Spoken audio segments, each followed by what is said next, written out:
In America, there have been several very, very serious conspiracy theories concerning very, very serious events, such as the assassination of President Kennedy. My question is not hostile, but it seems so difficult that the numbers of persons that would have to be controlled either directly or indirectly for this whole saga to go off undetected is such that it vastly surpasses the Kennedy numbers. And what is the status, for example? Is it sort of stalemate between those official versions and the theorists? Or, for example, is no presidential candidate daring to challenge the official position? We know about it.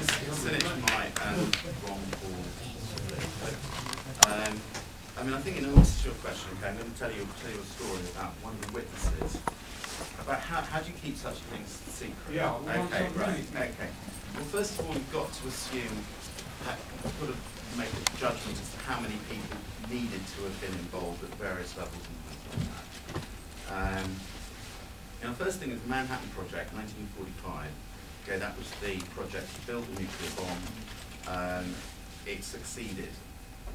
Now, over 500,000 people were involved in that and sworn to secrecy, yet the Vice President of the United States of America only knew about the Manhattan Project after Roosevelt died. So, to some extent, well, it proves that people can keep secrets.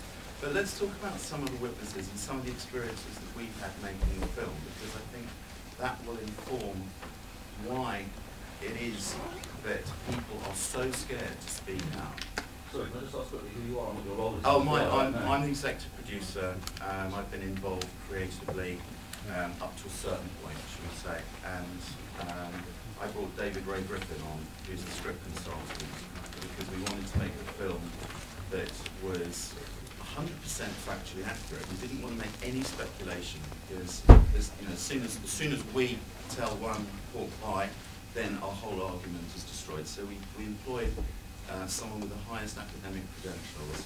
He's Emeritus Professor of Theology at Claremont School of Theology, which, if you don't know it, is the Oxford and Cambridge, if you like, of the theological world. Sort of back to your question. One of our witnesses, you saw him, Barry Jennings. Now, he gave us, he was the person that was in Building 7 that was blown up at 10:30 in the morning, along with Hess. And Hess actually works for Giuliani. And it was all corroborated. You saw it was all corroborated. He said, I was in Building 7, the thing blew up, etc., etc. And you saw pictures of him. You could see that he was blown up. That was what we saw. Now, he gave us an interview, and it's an amazing interview. And he talks us through what went on to him that day. And then he was hauled into his office and told, this is a 58-year-old man, that if he allowed this interview to go out in the film, or didn't prevent it from going out in the film, should I say, he would lose his job and his pension. Now, that's the level to which people will go to try and stop people from testifying. When Charlie Sheen, when he wanted to do the voiceover for this, he was threatened in so many different ways by so many different people. Mark Cuban, he was going to finance the film. He owns a basketball team, and the threats that were going to the basketball team, that if he didn't pull out, that they would destroy his basketball team. I mean, it was all very insidious. Fox News conducted a campaign against the film.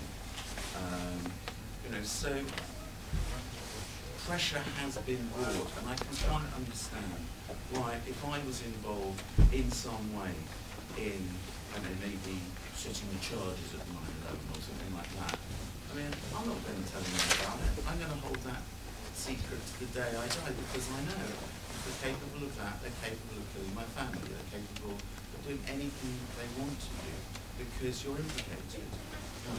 So I do think it is possible to create a secret, to keep a secret.